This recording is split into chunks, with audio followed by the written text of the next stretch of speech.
Hey YouTube, Repo Man 64 going on the big screen today. Talk about something that Symphony found, and I wanted to show you on big screen. If you're on your television, this helps a lot rather than looking at that little phone screen. And if you're on your phone, I'm not sure how that looks. I think normal. So let me go into this stuff. So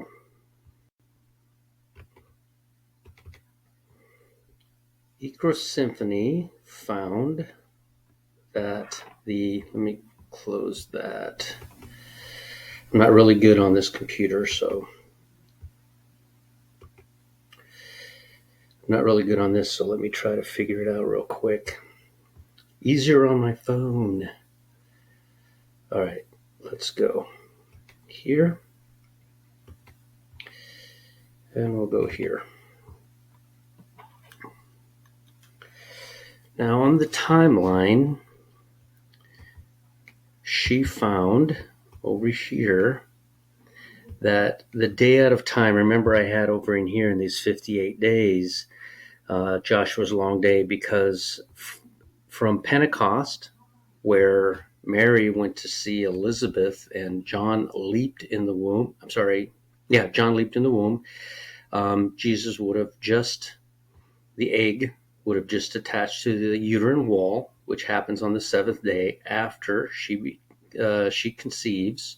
So on this day she sees there's a reason for everything, especially when it comes to God himself, and every date is super important. So here we are on Pentecost, and I count to the next event, and something should happen 57 days later. And like this 57 days later happened when Mary went to see Elizabeth. And this 57 days later happened on a Pentecost.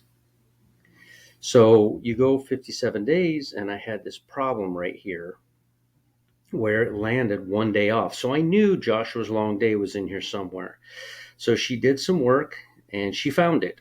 There is one day that equals 48 hours, which is why the Enoch calendar is 364 days and the Gregorian calendar is 365 days. We should have, while building this calendar, obeyed the Bible and called, for example, a Saturday or a Sunday or a Tuesday. It doesn't matter what day. We should have said, okay, it's Tuesday for 48 hours to acknowledge Joshua's long day. It's quite a thing that God did for man. As a matter of fact, God said, this is the last time I will listen to man.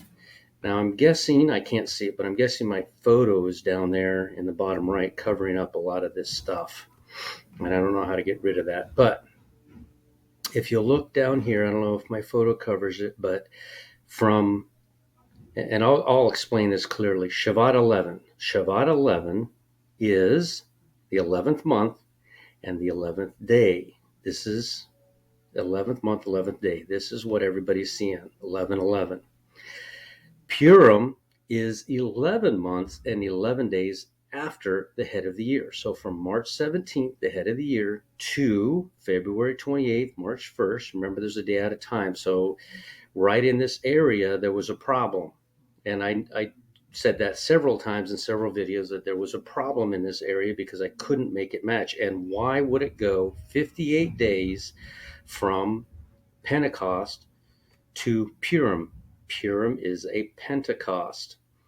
It is the last Pentecost of the year. It lands on February 28th, March 1st, and it is 58 days away. Again, I said I had a problem here, and I knew the issue was in here somewhere, but I could never find it. But Symphony found it. I'm going to play you a part of her video. I would suggest to go over and subscribe to her channel and watch the entire video. She does a very good job of explaining how this is Joshua's long day. Now, I want you to notice something before I go over there.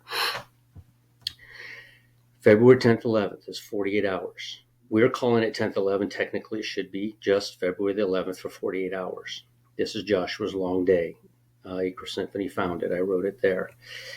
Now come down here, and what blows my mind and why I'm here today is because from the 11 from the 11th month, the 11th day to 11 months and 11 days after the head of the year, it is 17 days to Joshua's long day, and it is 17 days to the 11 months and 11 days after the head of the year, and it is 17 days to, it goes on past here. I actually have an arrow on the paper. I didn't take the picture, but whoops.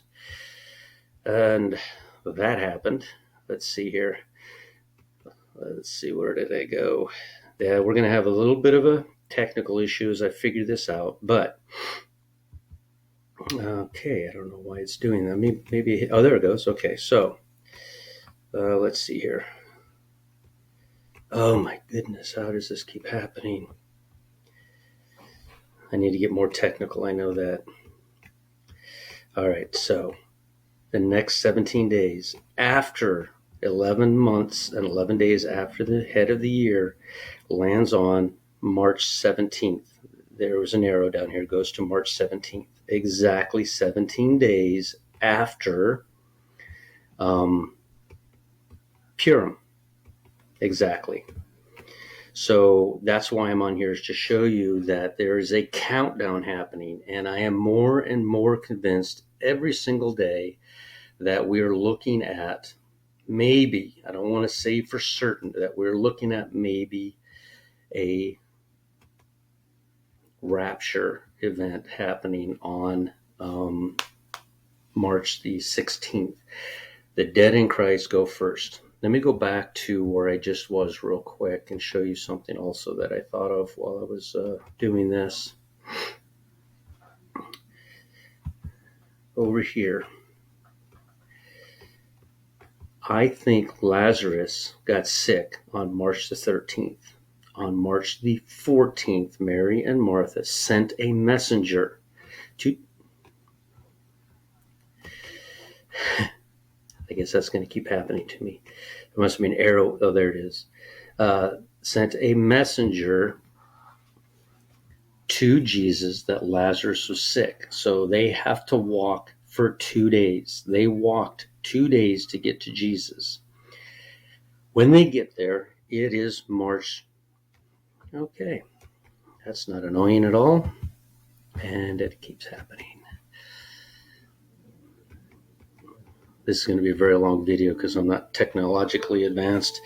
Over there on the right, hopefully my picture's not covering it, March the 16th. On March the 16th, the messenger arrives to Jesus. Jesus says, are there not 12 hours in the day? He says that Lazarus, in fact, is not sick. He has died. The messengers do not know this because it is a 2-day walk. They left. Lazarus gets sick on the 13th. Now, tomorrow is the 13th. I would suspect that we would see something tomorrow. Some kind of a cataclysmic event. I don't know what all this is. Oh, I don't know why that's all there, but so I wanted to show you something that Symphony to confirm what I was saying. I didn't find this. She did. She spent her time. She was ill. She had food poisoning, so she was down for a few days, but she's back up, and she finds this, and I'm like, wow, that is cool. Let's see here. Man, I wish I knew what I was doing. Okay, it's up here. There it is. Let me play this for you. Keep a consistent calendar and not jump around to another date. I believe that Joshua's long day and King Hezekiah's sign occurred on the same calendar date. That's in order to maintain the same start date of the calendar on Nisan 1 being March 17th. Not saying it occurred on March 17th, which I'll show next, but that these two events, Joshua's long day and King Hezekiah's sign, had to fall on the same calendar date in order to have the same start date for the calendar. So now I'm going to move on to what date in the year did Joshua's long day and King Hezekiah's sign occur on? And that was information that I said I was going to provide to Repo Man 64 because he had that missing on his calendar and wanted to rectify that. So in order to determine what date of the year that both Joshua's long day and King Hezekiah's sign occurred, I'm only going to look, because they're the same date, I'm only going to look at Joshua chapter 10 again, verses 12 and verse 13. So it says in verse 12 that the sun stood still over Gibeon, and that's the city of Gibeon where they were having the battle. And then in verse 13, it says the sun stood still in the midst of heaven. So the midst of heaven is at noon and at the astronomical meridian. And so that's where it was for about a whole day. So in order to find out what day that occurred, you need to have both the geographic location of ancient Gibeon, so it's longitude and latitude, so you can put that into stellarium, and this is what they have listed for that. It might be off a little bit. And then you need to know when high noon occurred at this location, that being the meridian, as well as you need to know information about the analemma. So this is just a brief definition of the analemma, or the figure 8 that the sun forms in the sky. This is a graph of it, and this is actually a snapshot of it over the Lake of Varazzi in Italy, which was the closest location I could find to Gibeon or Jerusalem, Israel. So if you look at the sun at the same time each day, and typically they do this at noon, from the same exact geographic location, the sun forms a figure 8 in the sky. So it has this figure 8 loop. So the bottom part of it is actually the winter solstice, and the very top part of it is the summer solstice, and this pattern is called the analemma. So this analemma pattern is the easiest way to find out where the sun is each day of the year at high noon in the midst of the heavens, as opposed to going through 365 days on stellarium through trial and error to try and find that date. So this tool makes it much easier to determine when that date was. So Repo Man 64 had told me that based on his calendar, his Enoch calendar, that he knew that it was after Halloween, October 31st. And so the easy answer is it's the broadest location across the analemma. And then for Italy, it's called the maximum anticipation and the maximum retardation. So there's two feasible dates. So since Israel is a little bit north of Italy, then these dates, February 12th and November 3rd, for Gibeon, the Battle of Gibeon would occur within a day or two prior to these dates shown. So it would be around February 12th and November 3rd. But you have to then go into stellarium to figure out which one of the two that it is. So this analemma shown here, which is a bit of an eye chart, is from the British Conservatory. So it's actually well north of Israel. But if you draw a line across the broadest point here, you end up with October 31st and February 11th.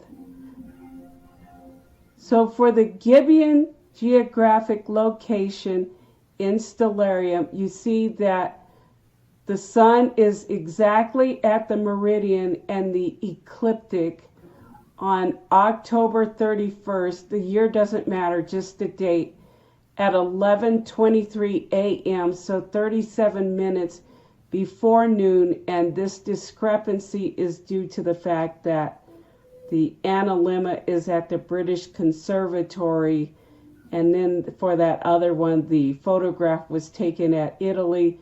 If they had an analemma specifically for this location, this value should be close to noon. And then for the February 11th date, the sun is at the meridian intersecting the ecliptic at 11:53 a.m. and 30 seconds, so 6.5 minutes before noon. So in fact, this date is the closest date, the February 11th date, as opposed to the October 31st date, to when the sun was at the midst of heaven or the meridian.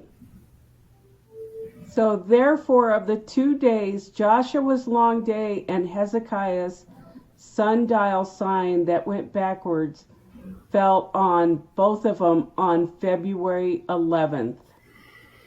And in fact, on February 11th of 2021, you see the sign of the Son of Man forming the cross over the scapegoat, with the sun being the Godhead, the bride and the church being the new moon, and on the other side of the cross is the planet Mercury, which is the angel and messenger.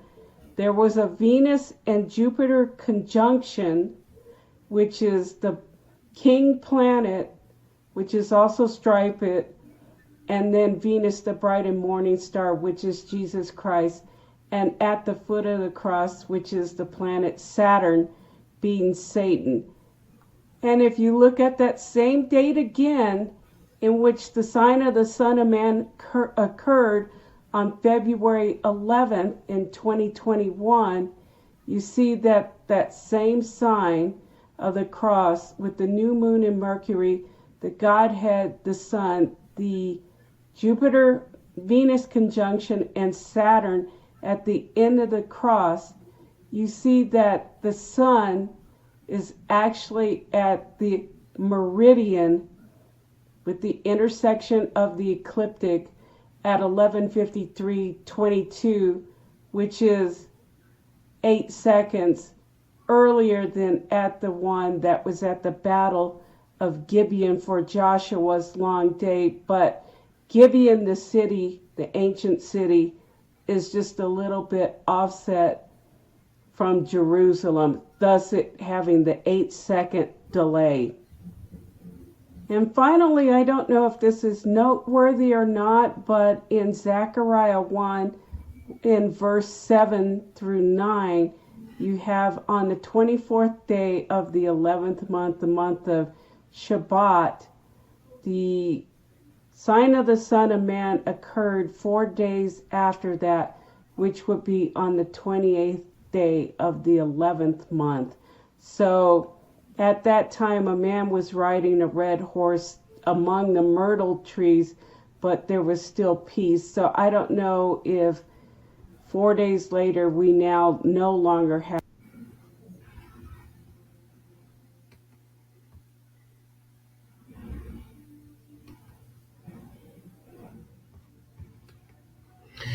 Okay, sorry about all this technological stuff. Please go watch her video. She does a very good job of showing the sign of the Son of Man. And let's go through the pictures real quick. And March 16th, everything just keeps falling on March 16th. March 16th, March 17th is the head of the year. It just all lines up. And getting very excited. We're looking at 4 days from now, perhaps. And let me go through all the pictures.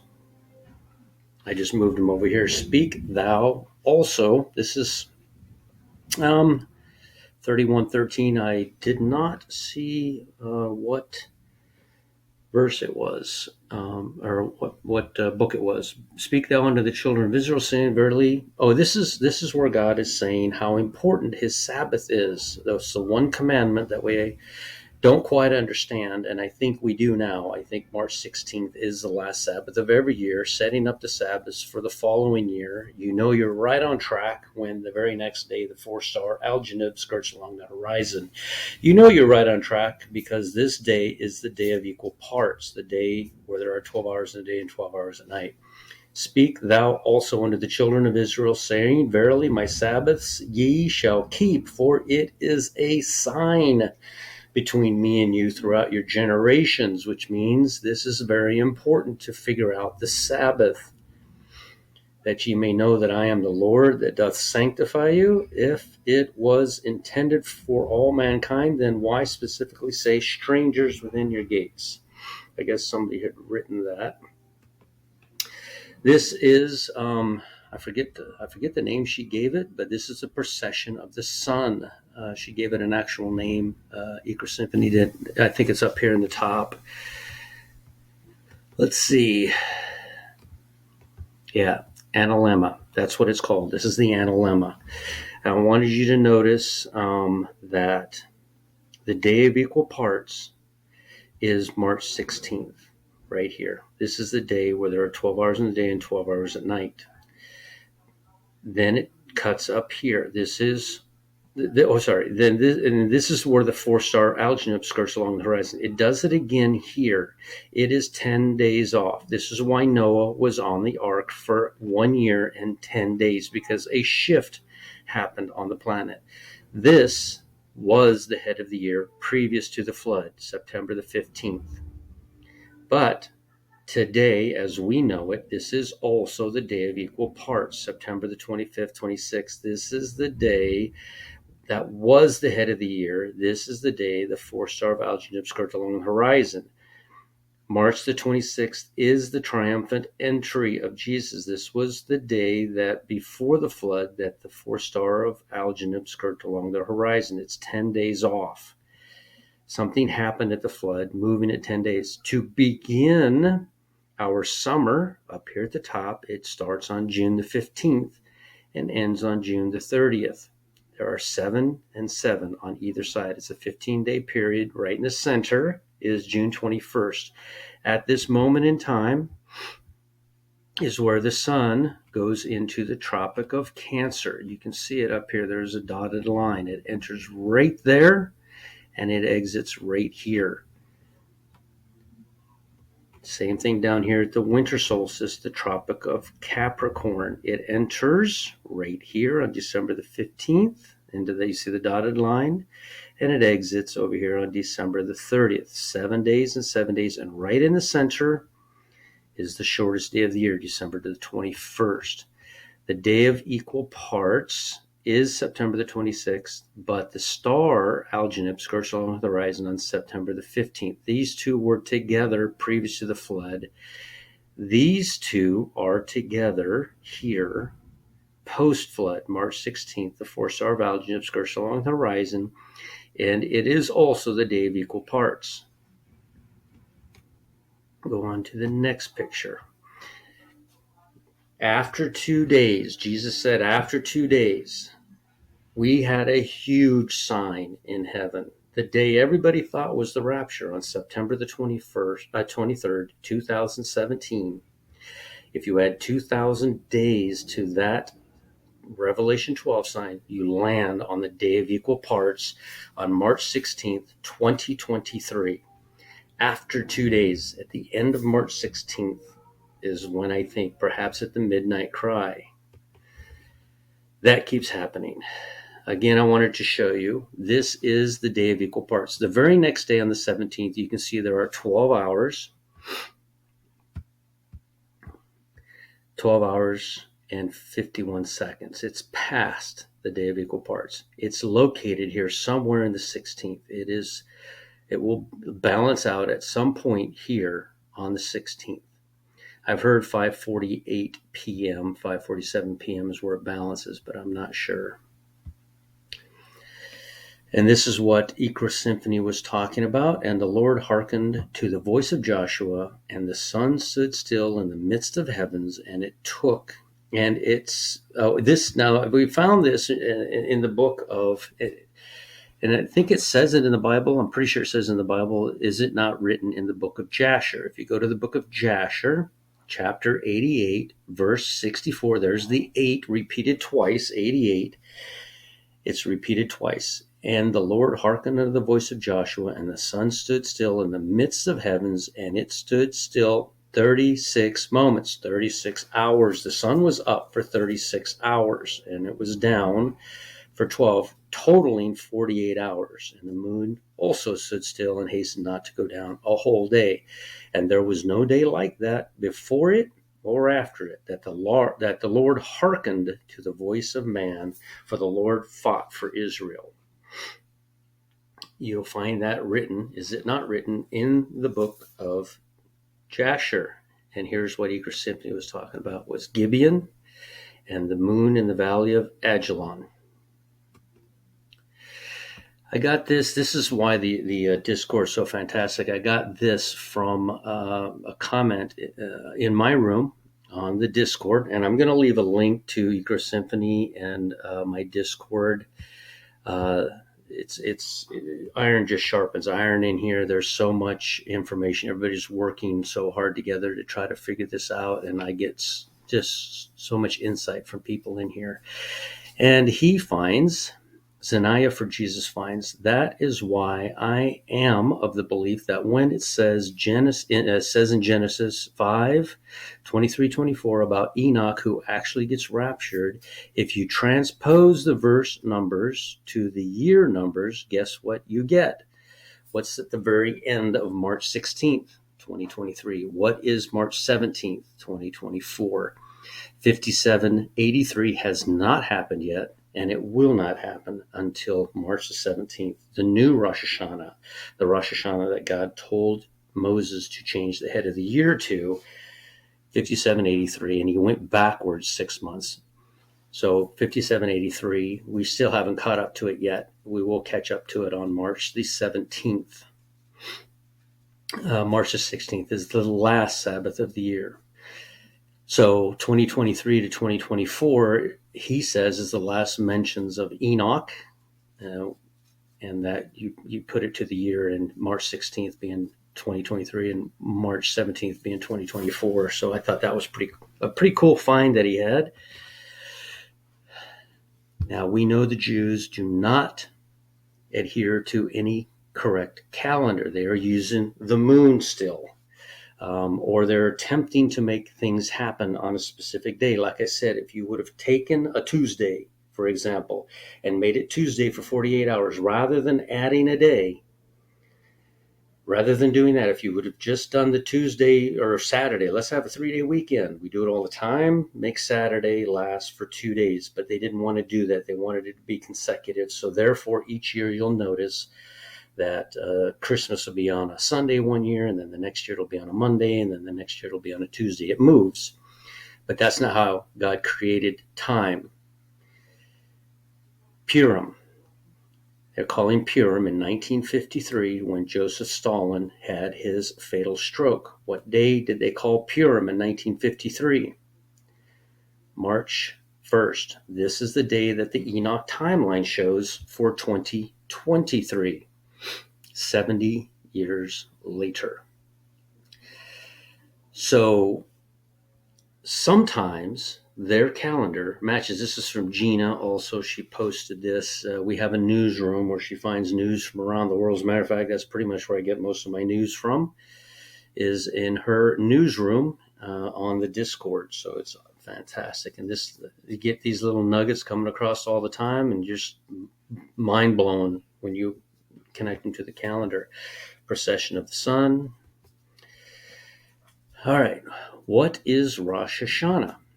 If God moves the head of the year from September the 15th to March the 17th, backwards exactly 6 months, exactly 182 days, that is 6 months. On one side, between March 17th and September 15th is 182 days. from March 17th to, I'm sorry, from September 15th to March 17th, it is 183 days. In there, I knew somewhere existed the day out of time. And like I showed you, your symphony found it. And so and I knew this at some point we had to call one day 48 hours.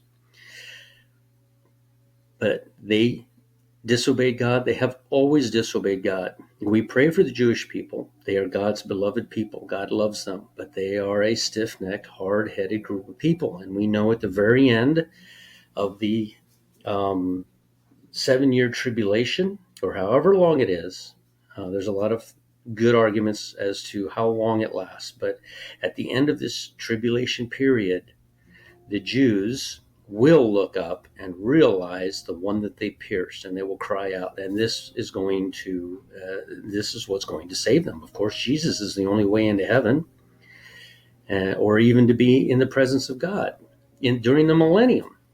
This is the only way, is through Jesus, and they will recognize who they pierced. Rosh Hashanah literally means head of the year. It is the Jewish New Year. The biblical name for this holiday is Yom Teruah, the day of shouting and blasting. It is the first of the Jewish high holy days, beginning the days of awe, as specified by Leviticus 23 to 25. That occurred in late summer, autumn of the northern hemisphere. They're still calling it, and then there's 10 days till Yom Kippur. They're still calling it, of course, in September. What year will they call Rosh Hashanah? The Jews will call Rosh Hashanah in 2023 on September the 15th. They will call it on September the 15th.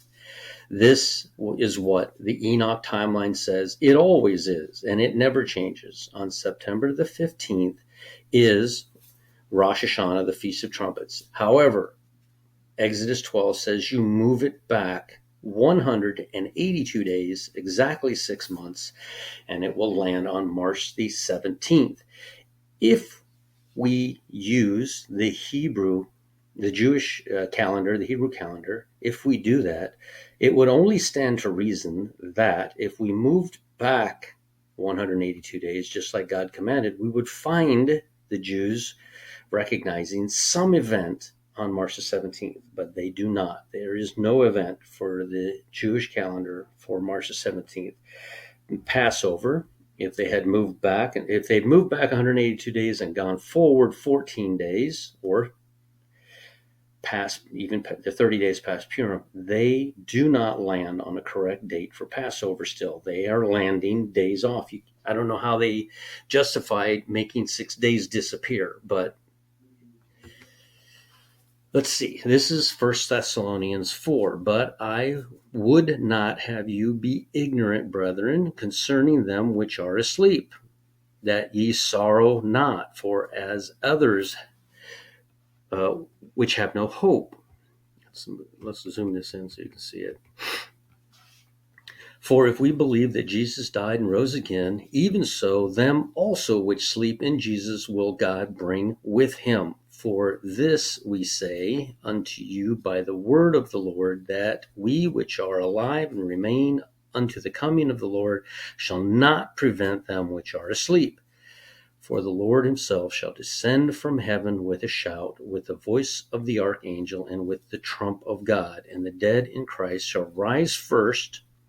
Then we which are alive and remain shall be caught up together with them in the clouds to meet the Lord in the air, and so shall we ever be with the Lord. Wherefore, comfort one another with these things.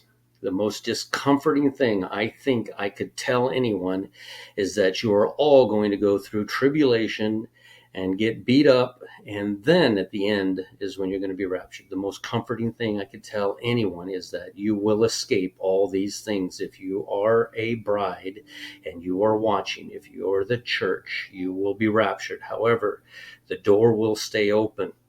It will stay open just like it did for Noah's Ark. It will remain open just like it did for Leah and Rachel.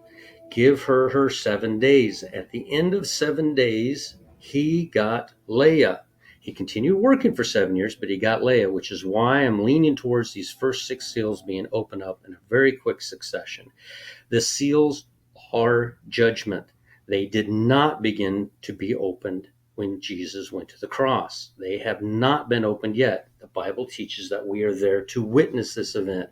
The Bible even tells us how many of us there are. It says, and the angels heard many voices of the angels and the 24 elders and the four beasts count up to 10,000 times 10,000 and thousands upon thousands, which is somewhere above 100 million, but less than 200 million. But the door stays open, just like Elijah and Elisha. Elisha put on that mantle, put on Jesus, and he is also saved. He received a double portion. He is going to go through some of the tribulation, but we have not been experiencing. If we say that we are experiencing parts of this tribulation now, we are in effect stating that previous to the cross, we were experiencing no tribulation. And if you read the Old Testament, there were giants in those days, and they were committing atrocities, and they were trying to wipe out the DNA, and they were eating humans, and it was just a terrible time. So do we say that the seals opened up from when? From when Adam sinned? You could go back as far as you want. No, we have been in a cursed world this entire time, but we are not in any seals just yet. This is her, the thing. I took a screenshot of it.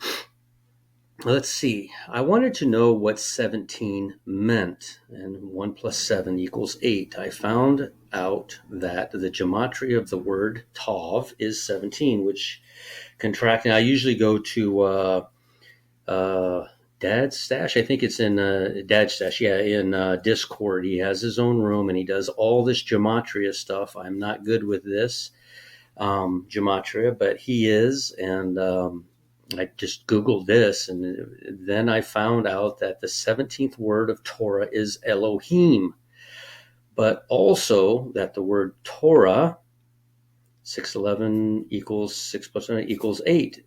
Yad-He Vad-He equals 8. Contract to 8. The 17th chapter is 1 Yad-He Vad-He, and Avram cut out of a covenant. How much is Yahweh rules in gematria? What is the meaning of the Yahweh rules in gematria? Yahweh rules in gematria is 1717. Decode cipher meaning for Yahweh rules. So 17 is very important. 100. I just wanted to show you that. That is what 6 months equates to. The head of the year used to be on September the 15th. God turned the time back. He went backwards 182 days, and it lands on March the 17th. That is the new Rosh Hashanah. All right, let me see here. Oh, yeah, this happened just now when I was opening the computer, getting this computer set up. I just shut the computer off for a month or so, and then I had to do like an hour's worth of updates. But as soon as I opened the computer, there you go. It keeps showing it to us. All right, now, let me see if I can go back into this without deleting it out. And that's what my point was as I was showing you that. February 11th, right here. February 11th will be 2 days, so it would encompass February the 10th, February the 12th, 2 days, 48 hours. It is God rules. God rules on Shabbat 11. God rules when the sign of the Son of Man appears, like Eager Symphony showed us on February the 11th. This is the day out of time. 17 days later, Purim happens. This is the moment where Venus and Saturn conjuncted in heaven. They made a conjunction in heaven. Venus and Saturn did this on Purim. Purim is exactly 30 days before the Passover. The Passover is always on March the 30th, the 31st, depending on if we count from the beginning of the year or we reset our Sabbath on March the 16th. 17 days later, after Purim, is March the 17th. March the 16th is a super high watch day. I've never seen as much stuff line up right now as I'm seeing right now. March the 13th, Lazarus gets sick. March the 14th, the messenger leaves Mary and Martha, walks a 2 days journey to Jesus, tells Jesus that he's sick. Jesus says, "Are there not 12 hours in the day?" They arrive there on March the 16th. Jesus does not move for 2 days. He does not move out of his place for 2 days, and you would wonder why. Why does he do that? And it is because it is Rosh Hashanah. It is the custom on Rosh Hashanah, and Jesus was not doing this for any other reason than to show us what day it was. He made so many references and so many examples as to when this was that we couldn't possibly ignore it. Down here, again, 17 days after Purim is March the 17th. The midnight cry, the midnight between March the 16th and the 17th, for me is a very super high watch day. It is St. Patrick's Day. It is the Green Day. It is the New Year for Moses. We find this in Exodus 12. Rosh Hashanah. This is the year it will become 5783. If you add the 210 lost years, it will be 5993. Now, I wanted to point out something real quick. I haven't made a video on this at all, but where am I at? Let me get lost here. Oh, here I am. Can I do this? And so, yeah, I can. So, something that I'm working on, my timelines are for a year. And when everything starts to point at a date, I take a note to that is happening. I'm not confident in the March 16th being the date as of the rapture, because you have March 17th, which is New Year's Day, and then you have so many events that take place. I mean, there's so much going on right now, 2,000 years ago, that, I mean, it's hard to ignore. You've got Lazarus being resurrected. You have this meal with Mary, Martha, and Lazarus that takes place. You have 6 days later, the Bible records that he's on the cross. You have 4 days previous to that he rides in on a donkey. There's so much stuff going on right now, and it's super important. And a part of me believes that the bride will leave before all of this stuff, because we're separated and not a part of that. So, and I mentioned this before, and I don't work on, or I haven't worked on a timeline encompassing all of history. But I can tell you this, that the planet was created in, I'm going to get this wrong, 607 BC. Adam spent 7 years in the garden with Eve. In the 8th year and the 17th day, and in the 8th year, in the 2nd month, and the 17th day, on Halloween Day, he sinned. God removed them from the garden. There is a jubilee that begins at creation. There is a jubilee that begins at the fall of man. Creation began in 607 BC. The fall of man happened in 6000 BC. From creation, you go 6,000 years. We are currently in the year coming up on the year on March the 17th, 6,000. If you go from the fall of man in 6,000 BC, there's 7 years in there. There's a reason why Adam was in that garden for 7 years before he sinned. It's this time of the tribulation.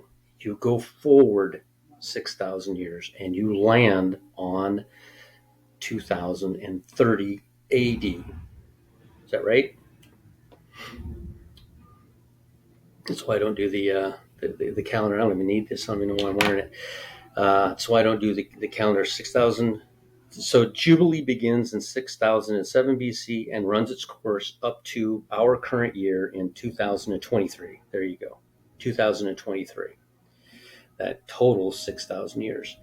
Another Jubilee began. There's two Jubilees running simultaneously together, exactly together. The Shemitah cycle lands perfectly because Adam was created in 6007 BC and sinned in 6000 BC. So there is a 7-year period in there. There is a Shemitah cycle in there in between creation and when mankind fell.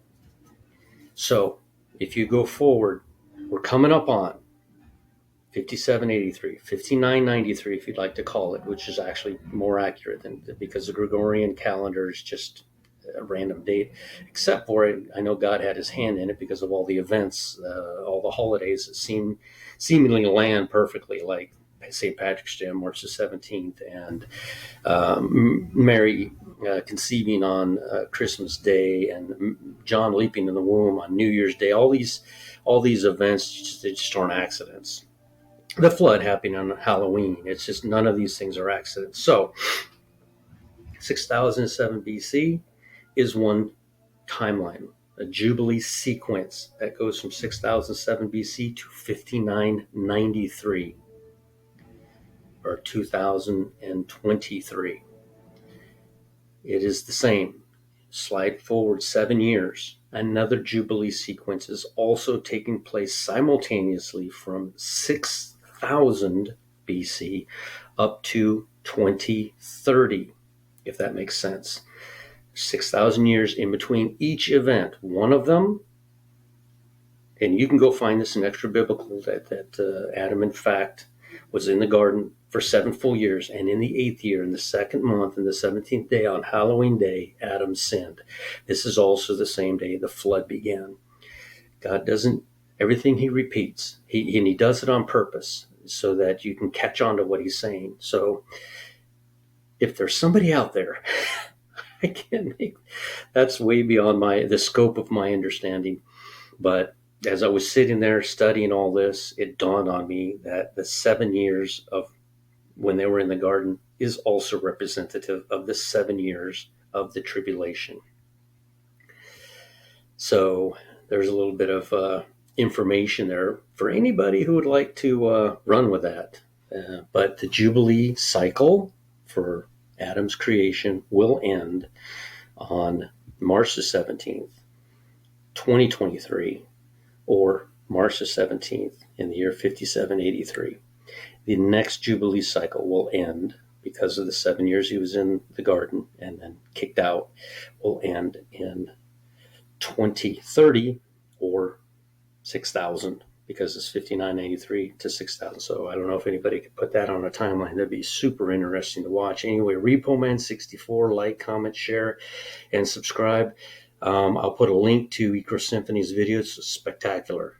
That's the type of stuff that those distances or finding those kind of stuff, those kind of things in Stellarium are incredible to me. And when she found it, and it fell within my 58 days, and it landed 17, 17, and 7. This is a countdown. And all of this is being revealed to us here in the last days so that we can see it and understand it. In my room is posted the timeline. You can go in and see if you can see any relations. I just found that this morning, or was it like 5, 6 in the morning when I woke up? I always go in there and read everything that I can put my hands on. And I looked at that. I'm like, wait a second. There's 3 17s in there. 17 means God, Father, Son, Holy Spirit. I don't know. There's a lot of information in there. Go to a quiet place by yourself. Nobody needs to know, and you don't need to tell anybody except the Lord in your heart. This is a private moment between you and him. After you do it, go tell the world. You'll see the change. Is there a war going on in heaven as of Purim? Or did it start on the 24th or the Shabbat 11? I don't know. I mean, there's a lot of things that we can't see in this dimension, but there are huge things at play that we can't quite grasp yet. So anyway, we will chat with you again later. Let's see if hopefully this recorded and everything worked out just fine. and we'll talk to you again. If I find anything, I'll be right back on.